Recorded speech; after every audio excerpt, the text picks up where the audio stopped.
तुम फिक्र क्यों करती हो? हमारी बीवियां सब संभाल लेंगी। और वैसे भी हम पांचों भाई कल शहर जा रहे हैं। बेटा ये सब क्या है? तुम पांचों ने बिना मुझसे पूछे अपनी मर्जी से इन पांचों से शादी कर ली, और ये बिना मुझे बताए तुम पांचों शहर जा रहे हो। ये सब क्या हो रहा है? क्या तुम्हें नहीं लगता कि तुम्हें फैसले लेने से पहले मुझसे पूछना चाहिए था? माँ, अब आपके पांचों बेटों के कंधों पर उनकी बीवियों की जिम्मेदारी आ गई है। बस इसलिए हम शहर जा रहे हैं। और अब आपको अपने साथ साथ हमारी बीवियों का भी ख्याल रखना होगा। और हमें माफ कर दो माँ, क्योंकि न हमने आपसे कुछ पूछा और ना ही आपको कुछ बताया। माँ जी, क्या आप हमसे इतनी नाराज हैं कि आप हमारा गृह प्रवेश भी नहीं करवाएंगी? बहू, इन तीनों का तो मैं फिर भी गृह प्रवेश करवा दूंगी, पर तुम दोनों का कैसे गृह प्रवेश करवाऊं? एक की टांग लंबी है तो दूसरे की गर्दन। मुझे तो समझ ही नहीं आ रहा तुम पांचों इस छोटे से घर में रहोगी कैसे। कोई बात नहीं माँ जी, हम आपके सामने झुक जाएंगे और घर में भी झुक कर ही रहेंगे। झुकना तो तुम्हें पड़ेगा ही। चलो बहू, तुम पांचों यही रुको, मैं अभी पूजा की थाल लेकर आती हूँ। इतना बोलकर आशा घर में जाती है और पूजा की थाल तैयार करके अपनी पांचों बहू की आरती उतारती है और उन्हें घर में आने के लिए कहती है। पर जैसे ही नेहा और आरती घर में आने लगती हैं, वो दोनों दरवाजे की चौखट में अड़ जाती हैं, जिसे देख आशा अपने पांचों बेटों से कहती है, बेटा ये दोनों तो अंदर ही नहीं आ पा रही, घर में आने के बाद खड़ी कैसे रहेंगी? घर के काम कैसे करेंगी? मेरा तो सब कुछ सोच सोच कर ही सर दर्द हो रहा है। आशा की बात सुनकर नेहा और आरती झुक जाती हैं और घर में आती हैं। घर की छत काफी नीचे थी, जिस वजह से वो दोनों आते ही जमीन पर बैठ जाती हैं। तो वहीं दूसरी ओर शीला को खाने की खुशबू आती है और अंजलि को कुछ सामान बेचने वाले की आवाज आती है। आसपास में कुछ अच्छा बन रहा है, बहुत अच्छी खुशबू आ रही है मुझे। अच्छा माँ जी, आपको दही भल्ले खाने हैं क्या? अगर आपको खाने हैं तो आप मुझे बता दो, मैं आपको दिला दूंगी, क्योंकि अभी 5 मिनट में हमारे घर के बाहर दही भल्ले वाला आ जाएगा। देख ले बेटा, तेरी बीवी खुले आंखों से सपने देख रही है।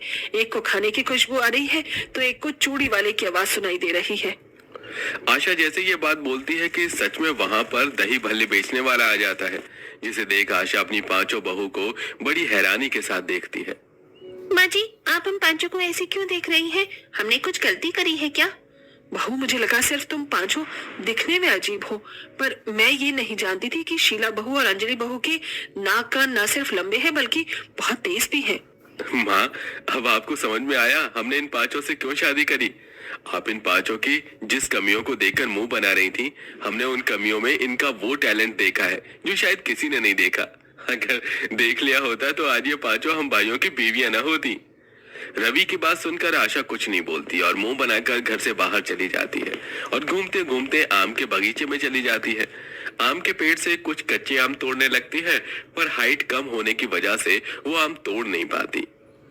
गांव के शैतान बच्चों ने नीचे के सारे कच्चे आम तोड़ लिए, अब इतने ऊपर के आम कैसे तोड़ूं मैं? दीदी, हमें भी आम के बगीचों में जाना चाहिए। माँ जी खेत में है, उन्हें आम तोड़ने में दिक्कत हो रही है। फिर तो माँ जी को मेरी जरूरत है, मुझे जल्दी जाना होगा। हाँ सरोज, जल्दी जाओ।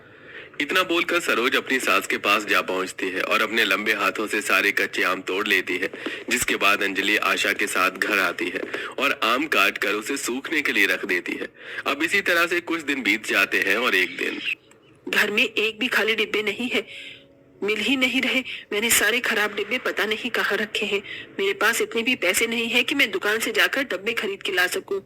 मेरे अचार कहीं खराब ना हो जाए। इन अचार को बनाकर ही तो मैं मार्केट में बेच पाती हूँ और कुछ पैसे कमा पाती हूँ। माँ जी, आप फिक्र क्यों करती है? आपकी 5 बहू है ना, मैं अभी आपका काम आसान कर देती हूँ। नेहा बैठी बैठी अपनी लंबी गर्दन से घर का हर एक कोना देखती है, पर उसे कहीं भी खाली डिब्बा नजर नहीं आता। जिसके बाद वो बाहर आकर घर की छत पर देखती है और उसे कुछ खाली डिब्बे नजर आते हैं। अब जल्दी से नेहा सरोज को बुलाती है और सरोज अपने लंबे हाथों की मदद से वो खाली डिब्बे उतार कर अपनी सास को दे देती है। थैंक यू बहू, मेरी मदद करने के लिए। माँ जी, इसमें धन्यवाद बोलने जैसी कोई बात नहीं है, और मेरी गर्दन लंबी है तो इसका थोड़ा सा तो फायदा हम उठा ही सकते हैं। और वैसे भी मैं आपकी बहू हूँ, मेरा फर्ज बनता है आपकी मदद करना। वैसे बहू, मैंने तुम पांचों को जितना बेकार समझा था, तुम सब उतनी बेकार हो नहीं। तुम पांचों दिल की बहुत अच्छी हो और घर के काम भी बहुत अच्छे से कर लेती हो। माँ जी, हमें खुशी है कि आपने हमें अपना लिया। हाँ बहू, तुम पांचों ने मेरा दिल जीत लिया। अच्छा बहू, आज मंदिर में कीर्तन है। बहुत बड़े बड़े गायक आ रहे हैं कीर्तन करने के लिए मंदिर के बाहर, और वहां पर बहुत भीड़ भी लगी होगी। अगर हम लोग जल्दी जाएंगे तो ही आगे जगह मिल पाएगी, इसलिए तुम पांचों तैयार हो जाओ। हाँ माँ जी, बिल्कुल, हम पांचों अभी तैयार हो जाती हैं। इस तरह आशा की पांचों बहुएं तैयार होने लगती हैं, पर उन्हें तैयार होने में समय लग जाता है। और जब तक वो लोग मंदिर पहुंचते हैं, वो देखते हैं कि काफी भीड़ जमा हो चुकी है। और क्योंकि आशा की हाइट बहुत कम थी, इसलिए उसे मंदिर में हो रहा प्रोग्राम नजर नहीं आता। बहू, मैंने तुम पांचों से कहा था समय से तैयार हो जाओ, पर फिर भी तुम पांचों ने मेरी एक नहीं सुनी। देखो मंदिर के बाहर कितनी भीड़ लगी हुई है, और पीछे खड़े होने की वजह से अब मुझे कुछ नजर ही नहीं आ रहा। पर माँ जी, मुझे सब नजर आ रहा है। बहू, तुझे तो सब नजर आएगा ही। तूने अपने पैर देखे हैं? हाँ माँ जी, मुझे मालूम है कि मेरे पैर बहुत लंबे हैं, पर आप फिक्र मत करो, मैं आपको ऊपर उठा लेती हूँ, फिर आपको भी सब नजर आएगा। क्या बहू, तू मुझे ऊपर उठाएगी? अरे लोगों ने देखा तो क्या सोचेंगे? माँ जी, आप इतनी दूर से आई हैं यहाँ का कीर्तन देखने के लिए, इसलिए ये सब मत सोचो। इतना बोलकर आरती अपनी सास को ऊपर उठा लेती है और आशा मंदिर में हो रहे कीर्तन भजन को आराम से देखती है। अब इसी तरह से कुछ महीने बीत जाते हैं और पांचों बहू इसी तरह से घर के सारे काम करती और आरती की मदद करती। ऐसे ही एक रात आशा के पांचों बेटे गांव वापस आ रहे होते हैं, पर घर से कुछ दूरी पर एक ढाबे के बाहर ही कुछ गुंडे उन पांचों को घेर लेते हैं। अरे देख, तेरे पास जो कुछ है चुपचाप से सब निकाल और हमें दे दे, वरना हम तेरा खेल यही खत्म कर देंगे। माँ जी, हमारे पांचों पति गांव में आ चुके हैं और वो पांचों मुसीबत में हैं। उन्हें कुछ गुंडों ने घेर लिया है और उनके आसपास से बर्तन की आवाज आ रही है, पर मुझे समझ नहीं आ रहा कि वो पांचों कहाँ हैं। हमें जल्दी से जाकर उनकी मदद करनी होगी। मुझे खाने की खुशबू आ रही है, हो ना हो वो आसपास के किसी ढाबे के पास है। तुम सब रखो, मैं घर के बाहर जाकर देखती हूँ कि हमारे पति कौन से ढाबे के बाहर है। इतना बोलकर नेहा घर के बाहर जाती है और अपनी लंबी गर्दन की मदद से अपनी पांचों पतियों को ढूंढती है, और वो देखती है कि अगली गली में ही एक ढाबे के बाहर उनके पांचों पति हैं, जहां गुंडे उनसे उनका सामान छीन रहे हैं। ये देख नेहा अपने परिवार से कहती है, माँ जी, हमारे पति अगली गली में जो भुक्कड़ का ढाबा है ना, वहाँ पर है। हमें जल्दी से चलना चाहिए, उन्हें हमारी मदद की जरूरत है। इस तरह आशा अपनी पांचों बहू के साथ उस ढाबे पर आती है और वहां जाते ही सरोज अपने लंबे हाथों की मदद से उन गुंडों को पकड़ लेती है, और आरती अपनी लंबी टांगों से उन गुंडों को इतना जोर के लात मारती है कि वो सारे गुंडे वहां से काफी दूर जाकर गिरते हैं। इस तरह पांचों बहू मिलकर अपनी पतियों की रक्षा करती हैं और वो सब सही सलामत घर आ जाते हैं। बहू, आज तुम पांचों ने कमाल कर दिया। मैंने कभी सोचा भी नहीं था कि मुझ गरीब को इतनी तेज बहुएं मिलेंगी। आज मैं बहुत खुश हूँ। माँ, आपके चेहरे की खुशी साफ साफ बयां कर रही है कि आपने अपनी पांच बहू को कब का अपना लिया है।